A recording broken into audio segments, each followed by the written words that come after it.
Hadi dene bakalım. Dur önce bir dişini görebilir miyiz? Tamam. Bir dene şimdi. Sıkı Bismillahirrahmanirrahim. tut bak. Sıkı tut böyle. Çıkmadı. Bir daha. Düştü bayağı. Bir daha dene. Çıkartamıyorum, korkuyorum. Korkma. Çektiğin an gelir. Kanıyor. Kanamıyor. Sana öyle geliyor. Bir daha bir dener misin? Yanlış dişi tutmuyorsun değil mi?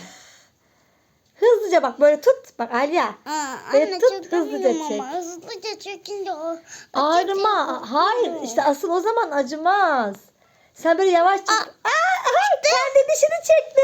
Kendi dişini çekti. Bravo. Bir bakayım. Bir bakayım. Bana bak. Hayır ağzına bakacağım. Dişsiz kaldı.